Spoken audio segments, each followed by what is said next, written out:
अस्सलाम वालेकुम। पिछले लेक्चर में हमने पंक्चुएशन के हवाले से पंक्चुएशन की अहमियत को समझा कि दुरुस्त पंक्चुएशन क्यों ज़रूरी है, और उसके बाद हमने कैपिटल लेटर्स कहाँ कहाँ पर इस्तेमाल किए जाते हैं और फुल स्टॉप का दुरुस्त इस्तेमाल क्या है, ये बात हमने की। आज इंशाल्लाह इस सिलसिले को आगे बढ़ाते हैं और आज मज़ीद पंक्चुएशन के मार्क्स हम स्टडी करेंगे। तो इसमें सबसे पहले देखिए हमारे पास क्वेश्चन मार्क है, उसके बाद इसका आप शेप भी देख सकते हैं, आपको नज़र आ रहा होगा ये हमारे पास आ गया, ये क्वेश्चन मार्क है। अच्छा, अब हम क्वेश्चन मार्क कहाँ कहाँ पर इस्तेमाल करते हैं। ये पहला हमारे पास पॉइंट लिखा हुआ है कि आफ्टर अ डायरेक्ट क्वेश्चन, कि डायरेक्ट क्वेश्चन के बाद। ठीक, जब हम क्वेश्चन की बात करते हैं, इंट्रोगेटिव सेंटेंसेस की बात करते हैं, तो इसकी मुख्तलिफ टाइप्स होती हैं, लेकिन अभी हमें दो चीज़ों पर फोकस करना है कि इंट्रोगेटिव सेंटेंसेस या क्वेश्चंस हमारे पास किस किस तरह के होते हैं, तो वो हम बात करते हैं। देखिए, इस हवाले से याद रखिएगा कि इंट्रोगेटिव सेंटेंसेस यानी सवालिया जुमले जो होते हैं वो हमारे पास दो तरह के होते हैं। फर्स्ट टाइप जिन्हें हम सिंपल क्वेश्चंस कहते हैं, और सिंपल क्वेश्चंस के अलावा इनका एक और नाम भी है और वो है यस नो क्वेश्चंस। ये वो सवालात होते हैं जो किसी न किसी ऑक्सिलरी वर्ब या किसी न किसी हेल्पिंग वर्ब से शुरू होते हैं। मसलन देखिए, इज ही स्टिल सिक, क्या वो अभी भी बीमार है। अब आप गौर कीजिए कि यहाँ पर ये सवालिया जुमला इससे शुरू होता है, एक अदद ऑक्सिलरी वर्ब से, हेल्पिंग वर्ब से शुरू होता है। दूसरा देखिए कि will you attend the party tomorrow, ये भी जुमला सवालिया है और ये भी शुरू होता है एक अदद ऑक्सिलरी वर्ब से, हेल्पिंग वर्ब से। तो ऐसे तमाम सवाल जो किसी न किसी हेल्पिंग वर्ब से शुरू होते हैं उन्हें हम सिंपल क्वेश्चंस कहते हैं या फिर यस नो क्वेश्चंस कहते हैं। यस नो क्वेश्चंस कहने की वजह यह है कि इन सवालात का जवाब यस और नो में दिया जा सकता है।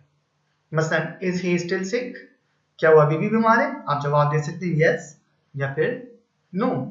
इसी तरीके से will you attend the party tomorrow, क्या आप कल पार्टी में शिरकत करेंगे, जवाब आप दे सकते हैं यस या नो। इसी निस्बत से इन्हें यस नो क्वेश्चंस कहा जाता है।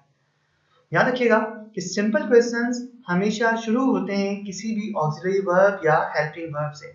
अब आप देखिए, बहुत कॉमन हमारे पास ऑक्सिलरी वर्ब्स कौन कौन से हैं। Do, does, is, am, are, has, have, did, was, were, will, shall, can, could, may, might, should और वगैरह। ये सारे के सारे ऑक्सिलरी वर्ब्स हैं हमारे पास। तो कोई सा भी सवाल जो ऑक्सिलरी वर्ब से शुरू होगा वो सिंपल क्वेश्चन कहलाएगा। अब याद रखिए, चाहे वो सिंपल क्वेश्चन हो, आखिर में तब भी क्वेश्चन मार्क लगेगा। और इसकी जो सेकंड टाइप है, सेकंड टाइप के हवाले से याद रखिए, वो हमारे पास कहलाते हैं इंफॉर्मेशन क्वेश्चंस, या उन्हें हम कहते हैं WH क्वेश्चंस। इंफॉर्मेशन क्वेश्चंस या WH क्वेश्चंस। तो WH क्वेश्चंस क्यों कहते हैं, क्योंकि ये ऐसे सवालात होते हैं जो किसी ना किसी WH वर्ड से शुरू होते हैं। आप इस जुमले पे गौर कीजिए, Why are you late again? आपको देर क्यों हुई। तो अब आप ये देखिए, दोबारा देर क्यों हुई। अब आप देखिए कि इसमें why एक WH वर्ड आ रहा है, लेकिन यहाँ पर ऑक्सिलरी वर्ब या हेल्पिंग वर्ब से जुमला शुरू हो रहा था, लेकिन यहाँ पर WH वर्ड आ रहा है। देखिए यहाँ पर हमारे पास why एक अदर WH वर्ड। दूसरा देखिए कि which book does he like the most? किस किताब को वो सबसे ज्यादा पसंद करता है। नोट कर सकते हैं हम यहाँ पर, फिर किससे शुरू होता है, ये which से, एक WH वर्ड से शुरू होता है। तो ऐसे सवालात हमारे पास इंफॉर्मेशन क्वेश्चंस कहलाते हैं या फिर इन्हें WH क्वेश्चंस कहते हैं। इन इंफॉर्मेशन या WH क्वेश्चंस का जवाब हम यस और नो में नहीं दे सकते। कोई नया सेंटेंस या कोई नया वर्ड एक हमें चाहिए होता है, यस नो में इनका जवाब नहीं दिया जा सकता। मसलन why are you late again, अब हम यस या नो नहीं कह सकते। which book does he like the most, हम यस या नो नहीं कह सकते। तो ये इंफॉर्मेशन क्वेश्चंस या WH क्वेश्चंस किसी ना किसी WH वर्ड से शुरू होते हैं। देखिए कुछ हमने लिखे हुए हैं, what, when, why, which, where, who, whom, whose, how वगैरह। अब how W से शुरू नहीं होता है, बाकी तमाम वर्ड्स W और S से शुरू होते हैं। how शुरू नहीं होता W से, सिर्फ H आता है, लेकिन इसका शुमार भी इन्हीं WH वर्ड्स में होता है। तो इन्हें WH वर्ड्स भी कहते हैं, इन्हें इंट्रोगेटिव प्रोनाउंस भी कहते हैं। इसके अलावा एक और नाम भी इनका, इन्हें क्वेश्चन वर्ड्स भी कहा जाता है। तो याद रखिएगा कि अब इंट्रोगेटिव सेंटेंस या क्वेश्चन, चाहे वो सिंपल क्वेश्चन हो तब भी उसके आखिर में क्वेश्चन मार्क लगेगा। देखिए हमारे पास मौजूद है, ये हमने क्वेश्चन मार्क लगाया हुआ है। देखिए यहाँ पर हमारे पास क्वेश्चन मार्क है। इसी तरीके से देखिए, इंफॉर्मेशन क्वेश्चन हो तब भी हम क्या इस्तेमाल करेंगे इसके साथ, तब भी हम इसके साथ क्वेश्चन मार्क इस्तेमाल करेंगे। तो उम्मीद है कि आपको ये इंट्रोगेटिव सेंटेंसेस के हवाले से बात वाज़ेह हो गई होगी। तो use a question mark at the end of an interrogative sentence, किसी भी किस्म का इंट्रोगेटिव सेंटेंस हो, सिंपल हो, इंफॉर्मेशन हो, उसके आखिर में हमने क्वेश्चन मार्क लगाना है। उसके बाद आगे अब हम इस पॉइंट को जरा बेहतर अंदाज से समझ सकते हैं कि क्वेश्चन मार्क, किसी भी क्वेश्चन जो डायरेक्ट क्वेश्चन होते हैं उनके आखिर में हमने क्वेश्चन मार्क लगाना है। अब चाहे वो सिंपल क्वेश्चन हो यानी हेल्पिंग वर्ब से शुरू होता हो, जैसे कि आप देख सकते हैं यहाँ पर डू जो है हेल्पिंग वर्ब से शुरू होता है ये क्वेश्चन, और दूसरा वाई ये इंफॉर्मेशन क्वेश्चन है, WH वर्ड से शुरू होता है। दोनों सूरतों में देखिए किसके आखिर में क्वेश्चन मार्क इस्तेमाल किया गया है।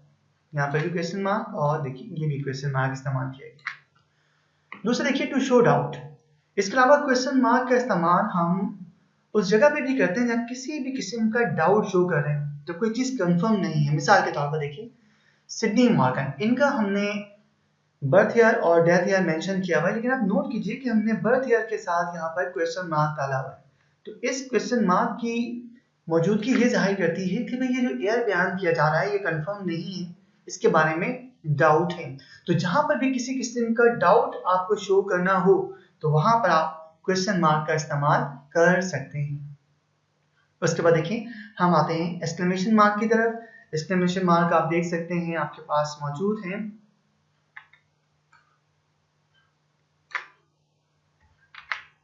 देखिए आई को अगर हम उल्टा कर दें तो ये हमारे पास एक्सक्लेमेशन मार्क बन जाता है। अच्छा देखिए इस हवाले से याद रखिएगा कि पहला जो एक्सक्लेमेशन मार्क का इस्तेमाल कि at the end of an objective sentence, objective sentence के आखिर में एक्सक्लेमेशन मार्क लगाते हैं। अब ये ऑब्जेक्टिव सेंटेंस क्या होते हैं, पहले मुख्तसर सा इसको हम समझ लें। इन तमाम जो टाइप्स ऑफ सेंटेंसेस हैं तफसीली बात होगी हमारी अलग से वीडियो लेक्चर्स में इंशाल्लाह ताला, जिसमें हम असर्टिव, इंट्रोगेटिव, ऑब्जेक्टिव, एक्सक्लेमेटरी और इंपेरेटिव सेंटेंसेस बनाना सीखेंगे। लेकिन अभी हम मुख्तसर आपको बताते हैं ताकि आप सही पंक्चुएशन में सही तरीके से एक्सक्लेमेशन ऑब्जेक्टिव सेंटेंसेस को आप सही आइडेंटिफाई कर सकें। तो देखिए इस हवाले से हमारे पास ऑब्जेक्टिव सेंटेंस में देखें कि ऑब्जेक्टिव सेंटेंसेस हमारे पास दो तरह के जुमले होते हैं। हमने यहाँ पर इसको ए और बी टाइप में तकसीम किया हुआ है, ये ए टाइप और ये हमारे पास बी टाइप। देखिए ए टाइप हमारे पास ऑब्जेक्टिव सेंटेंसेस वो होते हैं जिसमें किसी को कोई दुआ दी जाती है। अब आप इन दो जुमलों को पढ़िए, इन दोनों में देखें दुआ दी गई है कि खुदा करे कि वो इस साल अपना इम्तहान पास कर, खुदा तुम पर अपनी रहमतें नाज़िल करे। दोनों जुमले वजाहत कर रहे हैं कि इसमें किसी को दुआ दी गई। अक्सर हम कहते हैं खुदा करे वो जल्द से एहतियात हो जाए। तो ऐसे तमाम जुमले जिसमें किसी को दुआ दी जाए वो ऑब्जेक्टिव सेंटेंसेस कहलाते हैं। इसको हम टाइप ए में शुमार करते हैं। उर्दू में बासानी पहचान सकते हैं, जुमला खुद ही इस बात की वजाहत कर देता है कि इसमें किसी भी किस्म की कोई दुआ बयान की गई है। अच्छा ऐसे तमाम सेंटेंसेस इंग्लिश में जो बनाए जाते हैं तो इनमें सबसे पहले मे आता है, फिर सब्जेक्ट इस्तेमाल करते हैं, फिर वर्ब की फर्स्ट फॉर्म, फिर ऑब्जेक्ट विद लास्ट में एक्सटेंशन ऑफ द प्रेडिकेट। तो ये मे से शुरू होते हैं और आखिर में देखिए आप नोट कर सकते हैं कि इनके आखिर में हमने एक्सक्लेमेशन मार्क लगाना है। अब इसकी एग्जांपल देख लीजिए, मे ही पास हिज एग्जाम दिस ईयर, खुदा करे वो इस साल अपना इम्तहान पास कर ले। मे से शुरू होता है, आखिर में देखिए एक्सक्लेमेशन मार्क मौजूद है, दुआ दे रहे हैं, ऑब्जेक्टिव सेंटेंस है, दुआया जुमला है, एक्सक्लेमेशन मार्क आ गया। दूसरा देखिए मे गॉड ब्लेस यू, खुदा तुम पर अपनी रहमतें नाज़िल करें। इसमें भी हम किसी दूसरी शख्सियत को दुआ दे रहे हैं। ऑब्जेक्टिव सेंटेंस से टाइप ए से ताल्लुक रखता है, आखिर में क्या लगाएंगे, एक्सक्लेमेशन मार्क लगाएंगे। ये एक्सक्लेमेशन मार्क आ गया। दूसरे हमारे पास टाइप बी जो है ऑब्जेक्टिव सेंटेंसेस के, ये वो सेंटेंसेस हैं जिसमें किसी को कोई दुआ दी जाता है, जिसमें किसी भी किस्म की ख्वाहिश का इजहार किया जाता है। अब आमतौर पर ऐसे जुमले जिसमें ख्वाहिश का इजहार किया जाए तो उन जुमलों में उर्दू में अगर आप देखेंगे तो काश का लफ्ज बहुत कॉमन है। काश के हम कल मैच जीत जाते, काश के वो वक्त की पाबंदी क्या करें, काश के हम इस साल इम्तहान में अच्छे नंबर हासिल कर लें। इस सारे के सारे आप देखिए किसी न किसी किस्म की इसमें ख्वाहिश बयान की जा रही है। अब ये ख्वाहिश वाले जुमले भी कई टाइप्स के होते हैं, पास्ट विश होती है, फ्यूचर की होती है, प्रेजेंट सिचुएशन को हम डिफरेंट चाहते हैं। तो मुख्तलिफ इसकी अक़साम होती हैं जो हम अलग से पढ़ेंगे। लेकिन फिर वक्त याद रखिएगा कि जितने भी ऑब्जेक्टिव सेंटेंसेस की डी टाइप होगी जिसमें हम ख्वाहिश का इजहार करते हैं, वो तमाम जुमले या तो वर्ड दैट से शुरू होंगे या ओ दैट से शुरू होंगे या इफ ओनली से शुरू होंगे, जिसकी मदद से आप आसानी से आइडेंटिफाई कर सकते हैं कि ये एक ऑब्जेक्टिव सेंटेंस है और वो ऑप्टेटिव सेंटेंस है जिसके अंदर किसी भी किस्म की ख्वाहिश का इजहार किया जा रहा है। जब आप इस बारे में इसको आप आइडेंटिफाई कर लें तो फिर लास्ट में आपने एक्सक्लेमेशन मार्क लगाना नहीं भूलना। अब देखिए, काश के हम कल मैच जीत जाते, would that we had won the match yesterday. अब आप गौर से देखिए कि हमने इस जुमले के आखिर में एक्सक्लेमेशन मार्क लगाया। तो उम्मीद है कि अब आप ऑप्टेटिव सेंटेंसेस इजीली पहचान सकते हैं। या तो वो में से शुरू होगा, दुआया जुमला होता है, में से शुरू होता है, आखिर में एक्सक्लेमेशन पॉइंट आएगा। अगर ऑप्टेटिव सेंटेंसेस की बी टाइप है जिसमें ख्वाहिश का इजहार किया गया है तो वो वुड दैट, ओ दैट या इफ ओनली से शुरू होगा और लास्ट में एक्सक्लेमेशन पॉइंट आएगा। उसके बाद देखें, हम वापस अपने इसी टॉपिक की तरफ चलते हैं। तो अब उम्मीद है कि बात ज़्यादा वाज़ेह हो जाएगी कि at the end of an optative sentence के आखिर में हम एक्सक्लेमेशन पॉइंट लगाते हैं। लेकिन याद रखिएगा, चाहे वो जुमला दुआया हो चाहे ख्वाहिश वाला। अब देखिए, में से शुरू हो रहा है, दुआया जुमला है, लास्ट में इसके एक्सक्लेमेशन पॉइंट आ रहा है। दूसरे देखिए, वुड दैट से शुरू होता है, वुड दैट से हो, ओ दैट से हो, इफ ओनली से हो, तभी हम आखिर में क्या लगाएंगे, एक्सक्लेमेशन पॉइंट लगाएंगे कि ये हमारे पास ऑप्टेटिव सेंटेंस है। लेकिन एक ऐसा ऑप्टेटिव सेंटेंस है जिसमें किसी भी किस्म की कोई ख्वाहिश बयान की जा रही है। यहाँ तक बात क्लियर हुई। उसका देखिए, अगला हमारे पास है कि हम इंटरजेक्शंस के बाद भी हम एक्सक्लेमेशन मार्क लगाते हैं। अब इंटरजेक्शन क्या होते हैं? देखिए, इंटरजेक्शन हमारे पास ऐसे अल्फाज होते हैं जो हमारी सडन फीलिंग को जाहिर करते हैं, अचानक हैरत को, खुशी को, गम को बयान करते हैं। तो ये इंटरजेक्शंस कहलाते हैं। आमतौर पर ये इंटरजेक्शन सिर्फ साउंड्स होती हैं, आवाजें होती हैं, उनमें इनके कोई मायने नहीं होते। मिसाल के तौर पर देखिए, हुर्रा, खुशी के मौके पे बोलते हैं हुर्रा या हुर्रे, लेकिन ये देखिए इसके कोई मायने आमतौर पर नहीं होते। लेकिन हमें ये जरूर पता होता है कि भाई कौन सा इंटरजेक्शन कहाँ इस्तेमाल किया जाएगा, खुशी के मौके पे कौन सा इंटरजेक्शन इस्तेमाल होगा, गम के मौके पर कौन सा, ये तो हमें पता होता है, लेकिन आमतौर पर इनके मायने नहीं होते। तो इसीलिए बाद लोग कहते हैं कि जिन्हें वर्ड्स नहीं कहना चाहिए, तो सिर्फ साउंड्स होती हैं। लेकिन बहरहाल चले, हम पार्ट्स ऑफ स्पीच में इसको वर्ड के हैसियत से ही स्टडी करते हैं आमतौर पर। तो इंटरजेक्शन ऐसे वर्ड्स हो गए जिनसे किसी भी किस्म की सडन फीलिंग, अचानक हैरत, खुशी या ताज्जुब का इजहार होता है। जब भी किसी जुमले में कोई इंटरजेक्शन इस्तेमाल किया जाए तो इसके फौरी बाद हमने एक्सक्लेमेशन पॉइंट लगाना होता है। देखिए, हुर्रा आई हैव वन, तो इसमें हुर्रा के फौरन बाद आप देख सकते हैं कि एक्सक्लेमेशन पॉइंट इस्तेमाल किया जा रहा है। उसके बाद देखिए, alas, he is still sick, अफसोस कि वो अभी तक बीमार, दुख का इजहार किया गया, अलास इस्तेमाल किया गया, इंटरजेक्शन है। देखिए, इसमें हमने फौरी तौर पर इसके इंटरजेक्शन के फौरन बाद हमने एक्सक्लेमेशन पॉइंट इस्तेमाल किया। ऐसा बात समझ में आती है? तो जब भी किसी जुमले में कोई भी इंटरजेक्शन आए तो उसके फौरी बाद आपने एक्सक्लेमेशन पॉइंट का इस्तेमाल करना है। अब देखिए, इस हवाले से तीसरे पॉइंट की तरफ आते हैं कि at the end of sentences if what और how is used like an interjection. तवज्जो रखिएगा। देखिए, व्हाट या हाउ ये भी किसी हद तक इंटरजेक्शन के तौर पर इस्तेमाल हो सकते हैं। यानी अभी हमने बात की थी इंट्रोगेटिव सेंटेंसेस के हवाले से, तो हमने कहा था कि व्हाट और हाउ WH वर्ड हैं, क्वेश्चन वर्ड हैं, कुछ पूछने के लिए आते हैं। बिल्कुल ठीक है। लेकिन याद रखिएगा कि व्हाट और हाउ जो हैं, ये दो ऐसे अल्फाज हैं जो कि अचानक हैरत, खुशी, ताज्जुब, गम या किसी इस तरह की सडन फीलिंग को बयान कर सकते हैं। अगर व्हाट या हाउ का इस्तेमाल सडन फीलिंग को एक्सप्रेस करने के लिए हो रहा हो तो याद रखिएगा कि व्हाट और हाउ के बाद तो नहीं, लेकिन जिन जुमलों में व्हाट और हाउ इस्तेमाल किए जा रहे हैं उन जुमलों के आखिर में हम लाजमन एक्सक्लेमेशन पॉइंट इस्तेमाल करेंगे।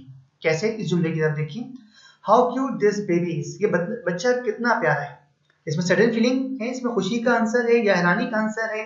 तो देखिए, इसमें हाउ इस्तेमाल किया गया है, लेकिन ये कुछ पूछने के लिए नहीं आ रहा, कि क्वेश्चन वर्ड के तौर पर इस्तेमाल नहीं किया गया, बल्कि देखा जाए तो ये इंटरजेक्शन के तौर पर इस्तेमाल हो रहा है, अचानक खुशी को बयान करने के लिए इस्तेमाल हो रहा है। लेकिन इसमें और आम इंटरजेक्शन में फर्क क्या है कि हाउ और व्हाट के अलावा जब भी कोई इंटरजेक्शन आता है उसके फौरन बाद एक्सक्लेमेशन पॉइंट आता है। लेकिन हाउ या व्हाट जब बतौर इंटरजेक्शन इस्तेमाल होंगे, सडन फीलिंग को एक्सप्रेस करने के लिए इस्तेमाल होंगे, तो इंटरजेक्शन जो आएगा वो कहां पर आएगा? लास्ट में आएगा। अब देखिए कि इस जुमले में हमने इंटरजेक्शन जो लगाया है वो लास्ट में लगाया।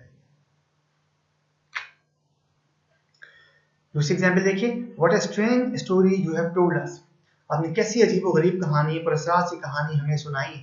इसमें हैरानी है, हैरत का आंसर है, लेकिन ये हैरत का आंसर किसी आम इंटरजेक्शन के बजाय व्हाट की मदद से बयान किया गया है। तो जब व्हाट बतौर इंटरजेक्शन इस्तेमाल होगा तो उसमें हम एक्सक्लेमेशन पॉइंट जुमले के आखिर में लगाते हैं। देखिए, एक्सक्लेमेशन पॉइंट कहां पर है? आखिर में। अब आपके जहन में यही प्रॉब्लम आ रही होगी, सवाल पैदा हो रहा होगा कि भाई हमें कैसे पता चलेगा कि हाउ या व्हाट क्वेश्चन वर्ड के तौर पर इस्तेमाल हो रहे हैं, कुछ पूछने के लिए आ रहे हैं, या हैरत, खुशी या कोई भी सडन फीलिंग को जाहिर करें। बहुत आसान सी बात है, इसमें कोई परेशानी की बात नहीं। देखिए व्हाट या हाउ जब भी क्वेश्चन वर्ड के तौर पर इस्तेमाल होंगे तो आप नोट करेंगे कि वहां पर जब भी व्हाट या हाउ इस्तेमाल होता है तो उसमें जो भी सब्जेक्ट होगा हमारे पास, जैसे कि यहाँ पर देखिए यू सब्जेक्ट है, तो हेल्पिंग वर्ब जो होगा वो हमेशा सब्जेक्ट से पहले आएगा। देखिए आर कहां पर आ रहा है, ये यू से पहले आ रहा है, सब्जेक्ट से पहले आ रहा है। लेकिन जब व्हाट और हाउ ये इंटरजेक्शन के तौर पे इस्तेमाल होंगे, सडन फीलिंग को एक्सप्रेस करने के लिए इस्तेमाल होंगे, तो इनके फौरन बाद हेल्पिंग वर्ब नहीं आएगा। आप देखेंगे कि हेल्पिंग वर्ब या ऑक्सिलरी वर्ब जो होगा वो सब्जेक्ट के बाद होगा। अब इस जुमले पे जरा गौर कीजिए, how cute this baby is. गौर से देखिए कि इस जुमले में सब्जेक्ट क्या है। देखिए हमने इसको जरा सा हाईलाइट किया हुआ है कि ये दिस बेबी हमारे पास सब्जेक्ट है। अब इस सब्जेक्ट के बाद इज आ रहा है। अगर ये जुमला सवालिया होता तो ये इज सब्जेक्ट से पहले यानी दिस बेबी से पहले इस्तेमाल किया जा रहा होता। जैसा कि आपने देखा कि यहाँ पर आर हेल्पिंग वर्ब है, ये यू से पहले सब्जेक्ट से पहले इस्तेमाल किया जा रहा है। दूसरी एग्जाम्पल देखिए, what a strange story you have told us. गौर कीजिए कि यहाँ पर जो है हेल्पिंग वर्ब है, ऑक्सिलरी वर्ब है, ये सब्जेक्ट यू के बाद इस्तेमाल हो रहा है। अगर ये व्हाट क्वेश्चन वर्ड के तौर पर इस्तेमाल हो रहा होता तो ये है लाजमन यू से पहले इस जगह पर इस्तेमाल किया जा रहा होता। तो उम्मीद है कि बात समझ में आ गई होगी, इसमें कोई प्रॉब्लम नहीं होगी कि आप कैसे आइडेंटिफाई करेंगे कि व्हाट या हाउ बतौर क्वेश्चन वर्ड इस्तेमाल हो रहा है, ये जस्ट लाइक कि या फिर इंटरजेक्शन के तौर पर इस्तेमाल हो रहा है। उसके बाद हम अगले पंक्चुएशन मार्क्स की तरफ चलते हैं। अगला देखिए हमारे पास अभी एक्सक्लेमेशन मार्क ही का सिलसिला जारी है। देखिए to indicate a loud sound, जब भी किसी भी सेंटेंस में किसी साउंड को बयान किया जाता है, किसी साउंड को एक्सप्रेस किया जाता है, लिखा जाता है, उसके बाद भी हम एक्सक्लेमेशन मार्क लगाते हैं। हम देखिए बैंग के धमाके के लिए इस्तेमाल करते हैं, एक साउंड है, वॉइस है हमारे पास, लाउड साउंड, तो देखिए हमने इसके बाद क्या लगाया हुआ है, एक्सक्लेमेशन पॉइंट लगाया हुआ है। उसका देखिए at the end of sentence in order to show surprise, shock etcetera. अब आप जरा सा थोड़ा सा अपने पिछले लेक्चर की तरफ जाइए, तो हमने वहां एक पॉइंट ये पढ़ा था कि असर्टिव सेंटेंसेस यानी अफर्मेटिव या नेगेटिव सेंटेंसेस हो तो आखिर में हम फुल स्टॉप लगाते हैं। उसी में हमने पढ़ा था कि इंपेरेटिव सेंटेंसेस हो, हुक्मिया जुमले जो वर्ब की फर्स्ट फॉर्म से शुरू होते हैं, उनके आखिर में हम फुल स्टॉप लगाते हैं। फिर हमने अभी पढ़ा कि इंट्रोगेटिव सेंटेंसेस हो तो उनके आखिर में हम क्वेश्चन मार्क लगाते हैं।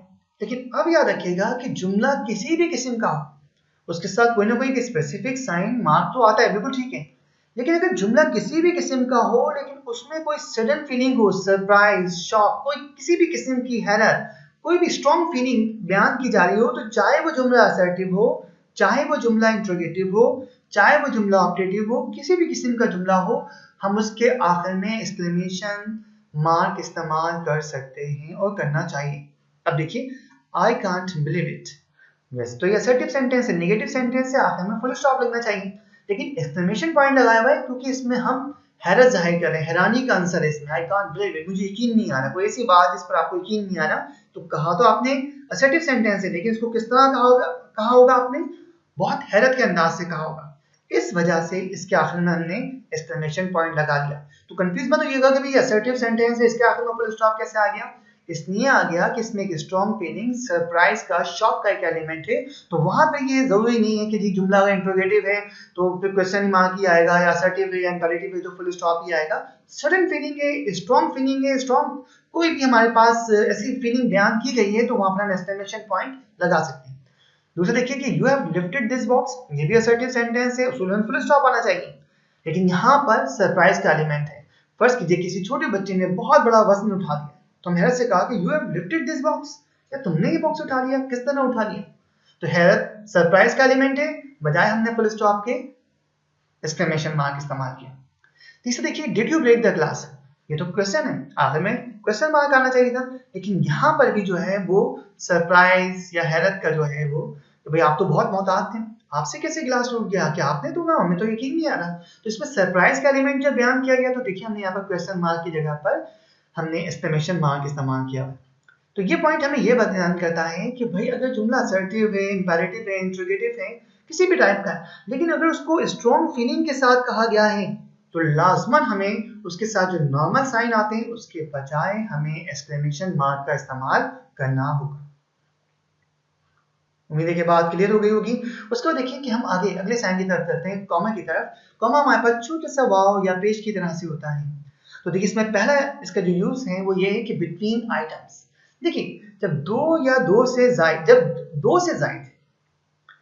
से जायद नाउन्स एक साथ इस्तेमाल हो, या दो से जायद एडजेक्टिव्स एक साथ इस्तेमाल हो, दो से जायद प्रोनाउंस एक साथ इस्तेमाल हो, या दो से ज्यादा एडवर्ब एक साथ इस्तेमाल हो, तो ऐसी सूरत में उनके दरमियान कॉमा इस्तेमाल किया जाता है। लेकिन आखिरी के जो दो नाउन होंगे या दो एडजेक्टिव्स होंगे या दो प्रोनाउन होंगे या दो एडवर्ब होंगे उनको हम एंड की मदद से जोड़ देंगे, वहां हमें कॉमा लगाने की जरूरत पेश नहीं आएगी। अब देखिए नाउन क्या होते हैं? Naming word. किसी भी जगह का नाम हो सकता है, किसी चीज का नाम हो सकता है, किसी शख्स का नाम हो सकता है। अब दो से ज्यादा जगहों के नाम आए, दो से ज्यादा चीजों के नाम आए, दो से ज्यादा अशखास के नाम आए, उनके दरमियान क्या आएगा? कॉमा आएगा।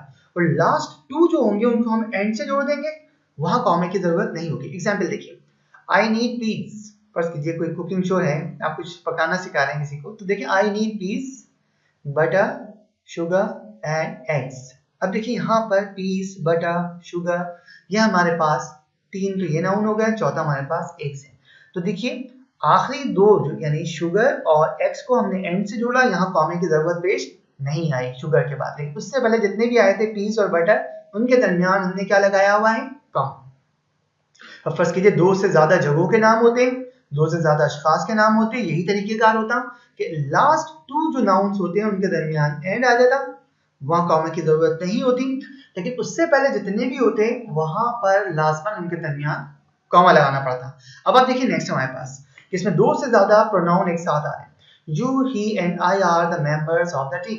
तुम, वो और मैं जो है इस टीम के मेंबर्स हैं। अब आप देखिए यहाँ पे यू, ही एंड आई दो से ज्यादा प्रोनाउंस हैं, तो लास्ट टू ही एंड आई इनको हमने एंड से जोड़ दिया, कॉमे की जरूरत नहीं है। और यू और ही के दरमियान क्या आ गया? कॉमा। फर्स्ट कीजिए कि यू और ही के साथ एक और भी होता प्रोनाउन, तो भी हमें यकीनन उसके साथ क्या लगाना पड़ता? कॉमा लगाना पड़ता। तीसरी एग्जाम्पल देखिए, इसमें दो से ज्यादा एडजेक्टिव इस्तेमाल की गई हैं एक साथ कि she is honest, hardworking and intelligent girl. यहाँ पर ऑनेस्ट के साथ एन भी आएगा, मिसिंग है यहाँ पर। तो she is an honest, hardworking and intelligent girl, कि वो एक ईमानदार, हार्डवर्किंग, बहुत सख्त मेहनती और ज़हीन लड़की है। अब आप गौर कीजिए यहाँ पर कि इसमें ऑनेस्ट, हार्डवर्किंग, इंटेलिजेंट दो से ज्यादा एडजेक्टिव्स हैं, लास्ट टू एडजेक्टिव्स को हमने एंड की मदद से जोड़ दिया है। लेकिन उससे पहले ऑनेस्ट और हार्डवर्किंग जो आ रहे थे इनके दरमियान क्या आ गया? कॉमा आ गया। तो दो से ज्यादा नाउन, प्रोनाउन, एडजेक्टिव्स या एडवर्ब्स हों उनके दरमियान कॉमा आएगा, लेकिन लास्ट टू जो होंगे वहां पर एंड आ जाएगा, लिहाजा वहां पर कॉमे की जरूरत पेश नहीं आएगी। उसके बाद देखिए अगले पॉइंट की तरफ चलते हैं कि when you want to add extra information. देखिए जो हम सेंटेंस इस्तेमाल करें उसमें जो हमारा सब्जेक्ट है जिसके बारे में हम बात करते हैं, या जो हमारा ऑब्जेक्ट है जिस पर काम किया जा रहा है, तो अगर हम सब्जेक्ट के बारे में मजीद कोई एडिशनल इंफॉर्मेशन दे रहे हैं तो उस एडिशनल इंफॉर्मेशन को भी हम कॉमा लगा के जुमले ही में थोड़ा सा सेपरेट कर देते हैं। वो कैसे? देखिए इस जुमले पे गौर कीजिए कि मिस्टर नासिर, जुमला तो ये कि Mister Nasir is also coming, कि मिस्टर नासिर भी आ रहे हैं, लेकिन मैंने मिस्टर नासिर कहा और इसके साथ मैंने इनके बारे में एक्स्ट्रा इंफॉर्मेशन दी कि मिस्टर नासिर कौन है? The chairman of the company, जो कि इस कंपनी के चेयरमैन है। तो the chairman of the company, ये एडिशनल इंफॉर्मेशन है किसके बारे में? हमारा सब्जेक्ट है मिस्टर नासिर के बारे में। तो देखिए मैंने इस एडिशनल इंफॉर्मेशन से पहले भी कॉमा लगा दिया और इसके बाद भी कॉमा लगा दिया। और एडिशनल इंफॉर्मेशन को मैंने यहाँ पर देखिए रेड जो है लेटर्स में लिखा हुआ है ताकि थोड़ा नुमाया है। तो देखिए एडिशनल इंफॉर्मेशन जब सब्जेक्ट के फौरन बाद आई तो हमने इसको कॉमा की मदद से अलग कर दिया, लेकिन याद रखने कि कॉमा इस एडिशनल इंफॉर्मेशन से पहले भी आएगा, आप नोट कर सकते हैं, देखिए ना, और ये एडिशनल इंफॉर्मेशन के बाद भी आएगा। लेकिन याद रखिएगा कि एडिशनल इंफॉर्मेशन यहाँ तो सब्जेक्ट के बारे में थी, लेकिन ऐसा भी हो सकता है कि ये एडिशनल इंफॉर्मेशन ऑब्जेक्ट के बारे में हो। देखिए इसी जुमले को हमने दोबारा लिखा है कि do you know Mister Nasir, क्या आप मिस्टर नासिर को जानते हैं? अब हमारा ऑब्जेक्ट है मिस्टर नासिर।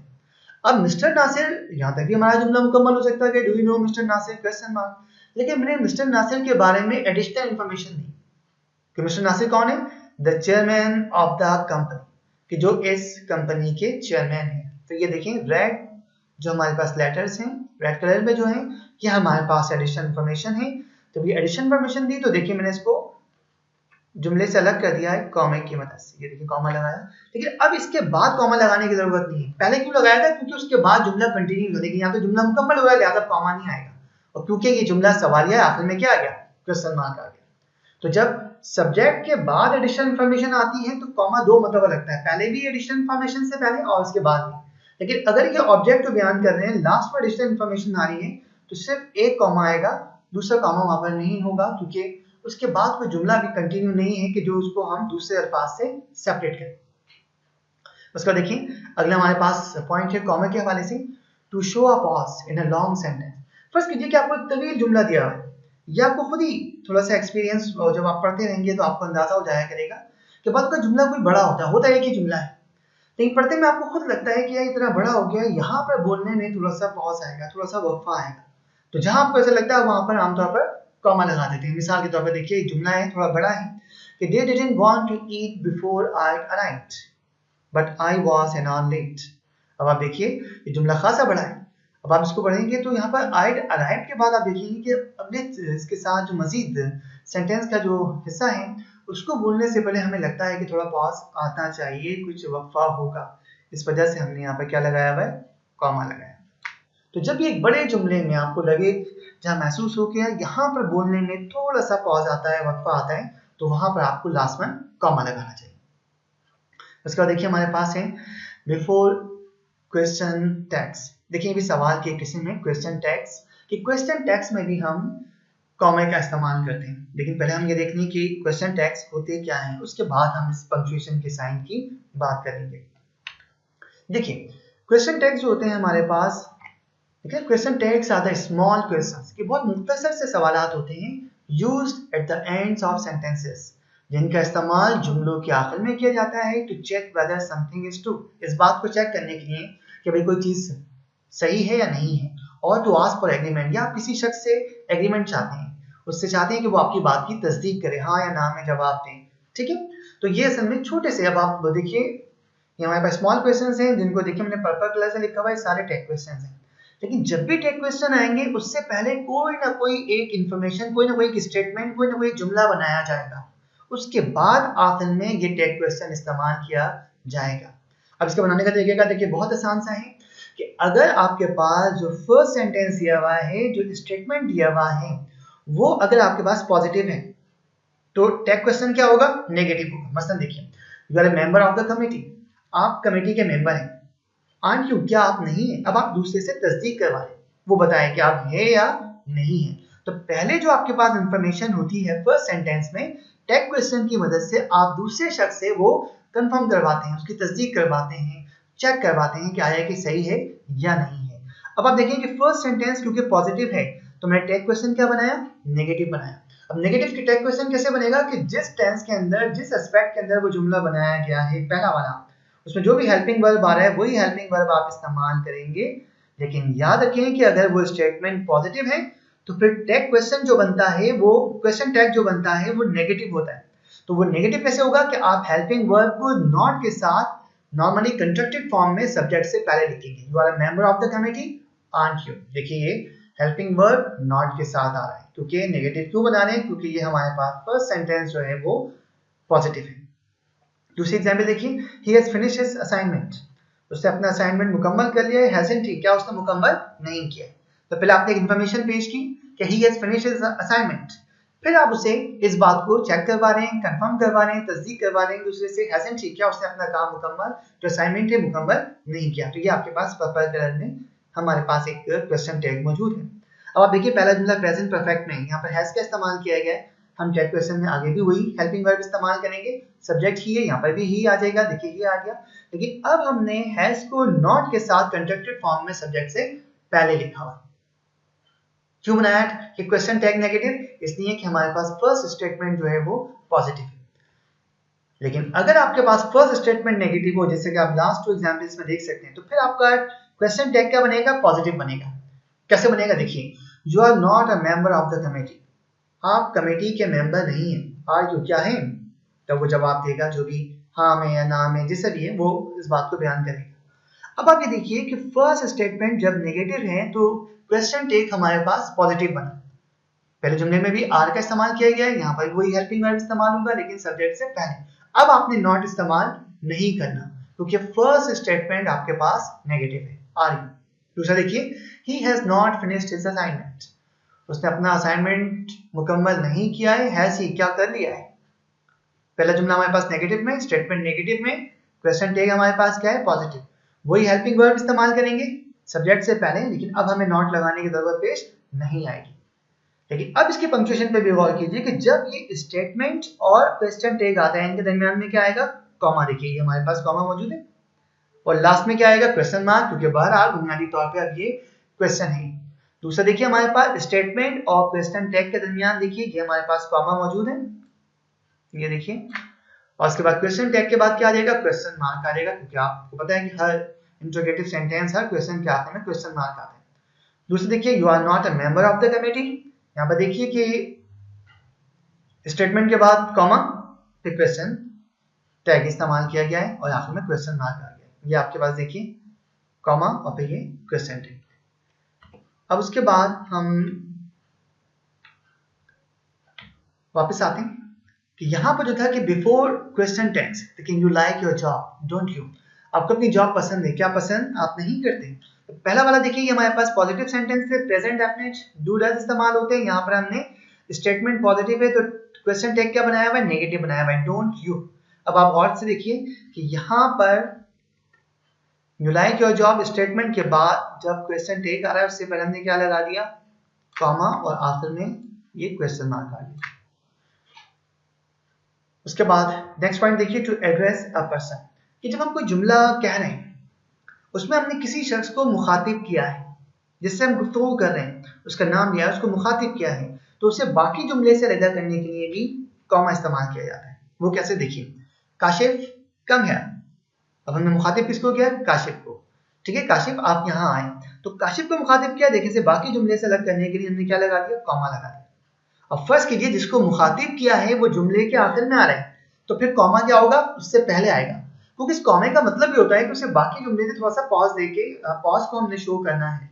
तो अब देखिए, कम है काशिफ, मुखातिब में काशिफ से ही हूं, लेकिन अब वो काशिफ का जो लफ्ज है वो आखिर में आ रहा है, तो मैंने कॉमा कहाँ इस्तेमाल किया हुआ है, पहले इस्तेमाल किया। और आखिर में फुल स्टॉप क्यों आ रहा है, क्योंकि ये इंपेरेटिव सेंटेंस है। उम्मीद है कि बात यहाँ तक क्लियर होगी। उसके बाद हम आगे चलते हैं अपोस्ट्रॉफी के हवाले से। देखिए, अपोस्ट्रॉफी के हवाले से चंद बातें याद रखनी है। पहली बात तो ये कि अपोस्ट्रॉफी जो है वो बिल्कुल कॉमा की तरह होती है, लेकिन ये कॉमा किसी भी लफ्ज के बराबर में आता है और अपोस्ट्रॉफी हमेशा किसी लफ्ज के ऊपर की जानिब आती है। देखिए हमने यहाँ पर ऊपर की जानिब इसको नुमाया करने के लिए ब्रैकेट में लिख दिया है। अच्छा, अपोस्ट्रॉफी सिंगल भी इस्तेमाल होती है और एक और इस्तेमाल है इसमें अपोस्ट्रॉफी के साथ एस भी इस्तेमाल किया जाता है, तो हमें दोनों ये अभी स्टडी करने हैं। तो पहला हमारे पास देखिए अपोस्ट्रॉफी का इस्तेमाल है कि फॉर मिसिंग लेटर्स, कि जब भी हम कोई वर्ड ऐसा लिखते हैं जहां पर एक या एक से ज्यादा लेटर्स मिसिंग होते हैं, लिखे नहीं होते, तो इस बात को जाहिर करने के लिए कि यहाँ पर कोई एक लेटर या एक से ज्यादा लेटर्स मिसिंग है, हम अपोस्ट्रॉफी लगाते हैं। मसलन देखिए, अक्सर जब हम कंट्रैक्टेड फॉर्म बनाते हैं, यानी जब हम हेल्पिंग वर्ब को सब्जेक्ट के साथ जोड़ते हैं या हेल्पिंग वर्ब को नॉट के साथ जोड़ते हैं, तो वहां पर जाहिर बात है कि कुछ लेटर्स मिसिंग, कुछ लेटर्स को हम ओमिटेड होते हैं, ओमिट कर देते हैं, तो वहां पर इस बात को जाहिर करने के लिए अपोस्ट्रॉफी लगाया जाता है। देखिए, आई विल की कंट्रैक्टेड फॉर्म में आई, ऊपर क्या लगाया हुआ है हमने यहाँ पर, अपोस्ट्रॉफी। अपोस्ट्रॉफी ये जाहिर कर रहा है यहाँ पर एक या एक से ज्यादा लेटर्स नहीं लिखे गए, क्या नहीं लिखा गया, डब्ल्यू और आई। अब हमने जब इट्स लिखा है तो देखिए ये असल में इट इज की कंट्रैक्टेड फॉर्म है, तो यहाँ पर आप नोट कर सकते हैं कि अपोस्ट्रॉफी ये जाहिर कर रहा है कि कोई एक लेटर या एक से ज्यादा लेटर्स यहाँ नहीं लिखे गए। उसका देखिए डोंट है जो कि कंट्रैक्टेड फॉर्म है किसकी, डू नॉट की। तो देखिए यहाँ पर एन और टी के दरमियान जो अपोस्ट्रॉफी लगा हुआ है ये इंडिकेट कर रहा है कि यहाँ पर कोई लेटर या एक से ज्यादा लेटर्स नहीं लिखे गए।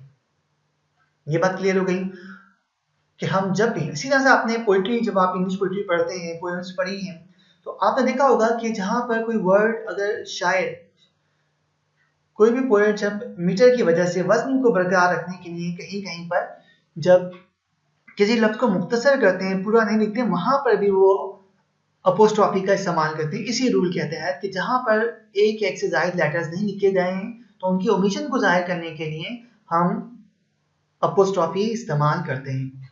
उसके बाद आइए फॉर पजेसिव्स। देखिए पजेसिव लफ्ज से पजेस से निकला है, पजेस मालिक होना। फॉर पजेसिव्स जब हम किसी भी शख्स की किसी दूसरे शख्स से या किसी चीज से ताल्लुक जाहिर करें, मलकियत जाहिर करें, तो वो जो कॉन्सेप्ट है वो हमारे पोजीशन में आता है। उस पोजीशन को जाहिर करने के लिए भी हम अपोस्ट्रोफी का इस्तेमाल करते हैं, और अपोस्ट्रोफी एस भी इस्तेमाल होती है। वो किस तरह से, देखिए जब भी किसी शख्स की, पहले तो ये याद रखिएगा कि आमतौर पर जब हम ये पोजीशन जब जाहिर करते हैं तो ये पोजीशन नॉर्मली हम ह्यूमन बींग्स का, जानदारों का आमतौर पर इस्तेमाल करते हैं। ह्यूमन बींग भी हो सकते हैं, एनिमल्स भी हो सकते हैं। बेजान चीजों के साथ हम अपोस्ट्रोफी का इस्तेमाल नहीं करते का, की, के मायनों में। जैसे असलम की बाइक, हारिस का घर, देखिए असलम, हारिस सब जानदार ह्यूमन बींग्स हैं। तो हम इंसानों के साथ और जानवरों के साथ अपोस्ट्रोफी एस लगाएंगे इस तरह से मलकियत जाहिर करने के लिए। बेजान चीजों के साथ नॉर्मली हम नहीं लगाते। पहली बात तो आपने ये जहन में रखनी है।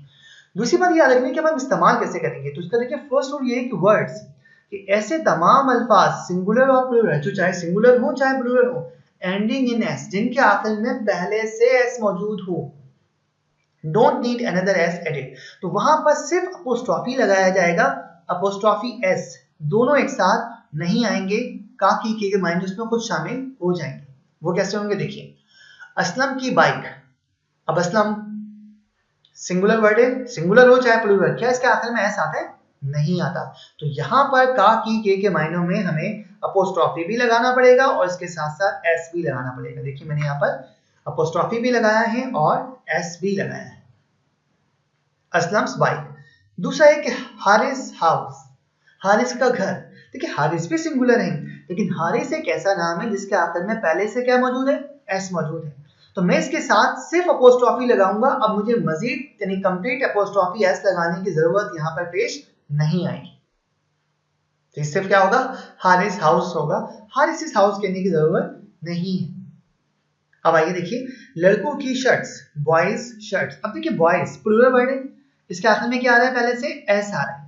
अभी हमने बात की कि वर्ड सिंगुलर हो चाहे प्लूरल हो, अगर उसके आखिर में एस मौजूद हो तो वहां से अपोस्ट्रोफी आएगा। अपोस्ट्रोफी एस दोनों एक साथ नहीं आएंगे वहां पर, क्योंकि पहले से उस वर्ड के आखिर में एस मौजूद है। तो लड़कों की शर्ट्स, देखिए बॉयज शर्ट्स, अपोस्ट्रोफी तो आ रहा है, एस इस्तेमाल हमने नहीं किया। लेकिन दूसरी तरफ देखिए एम ई एन, मैन, ये प्लूरल में, लेकिन इसके आखिर में एस नहीं आता इस प्लूरल के आखिर में। तो जब हम इसके साथ मलकियत के लिए का, की, के का लफ्ज इस्तेमाल करना चाहेंगे तो ऐसी सूरत में हमें इसके साथ अपोस्ट्रोफी भी लगाना पड़ेगा और एस भी लगाना पड़ेगा। देखिए मेंस क्लॉथ्स, मर्दों के कपड़े। तो देखिए यहाँ पर अपोस्ट्रोफी एस, का, की, के मायनों में इस्तेमाल किया जा रहा है। तो याद रखिएगा कि अगर वर्ड, पहले तो यही बात कि ये जानदारों के साथ आता है, तो ह्यूमन बीइंग के साथ आ सकता है, एनिमल्स के साथ आ सकता है।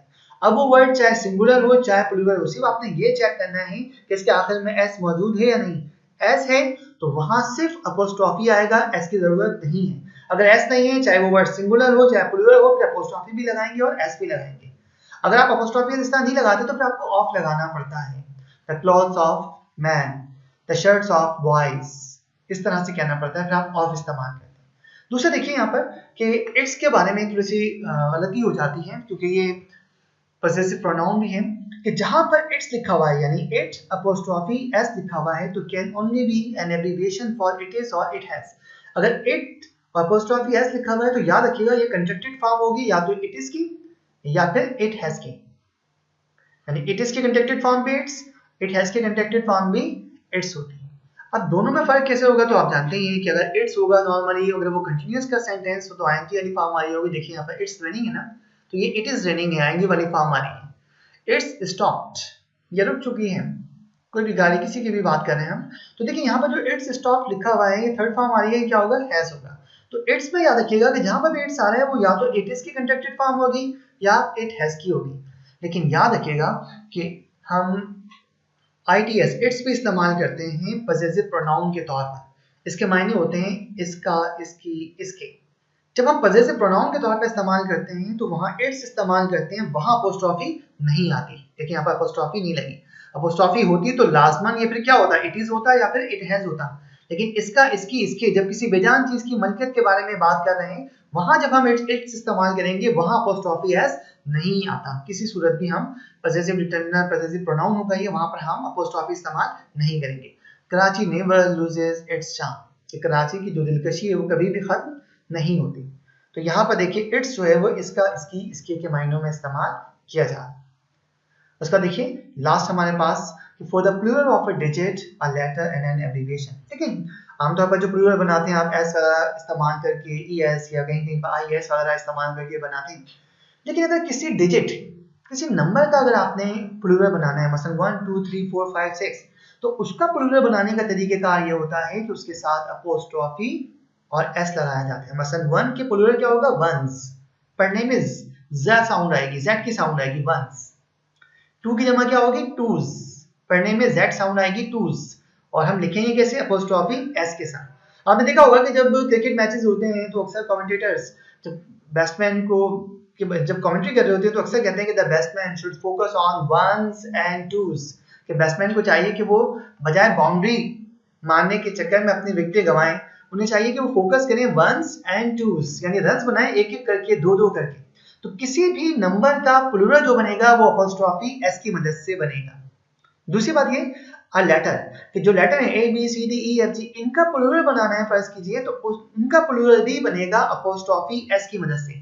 ओ की जमा बनानी है मसलन ओज, देखिए ओ लिखेंगे किस तरह से, अपोस्ट्रोफी एस पढ़ेंगे कैसे, जेड साउंड से, ओज। अब मैं आपसे कहूं कि द वर्ड बुक, कि लफ्ज बुक जो है हैज 2 ओज, इसमें 2 ओज शामिल हैं।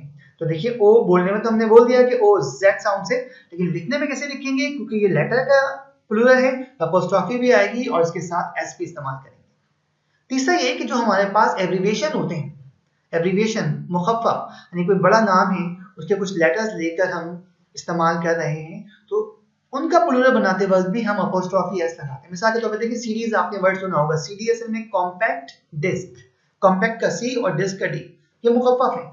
अब मुझे फर्ज कीजिए मैं आपसे कहता हूँ 3 सीडीज, तो देखिए 3 सीडीज, पढ़ने में तो वही जेड साउंड से, लेकिन देखिए लिखने में क्या होगा, अपोस्ट्रोफी एस इस्तेमाल किया जाएगा। इस तरह देखिए एमए, मास्टर ऑफ आर्ट्स, ये भी एक एब्रिविएशन है, देखिए इसके दरमियान इसके साथ भी हमने क्या लगाया है, प्लूरल बनाने के लिए अपोस्ट्रोफी एस। मसलन there are 2 MAs in the class, भाई क्लास में 2 लोग ऐसे हैं जो एमएज हैं, तो देखिए हमने एमए जो है अपोस्ट्रोफी एस लगा के इसका प्लूरल बनाया हुआ है। बाकी के पंक्चुएशन मार्क्स इंशाल्लाह ताला हम अपने अगले लेक्चर में पढ़ेंगे। जब तक के लिए इजाजत दीजिए, अल्लाह हाफिज।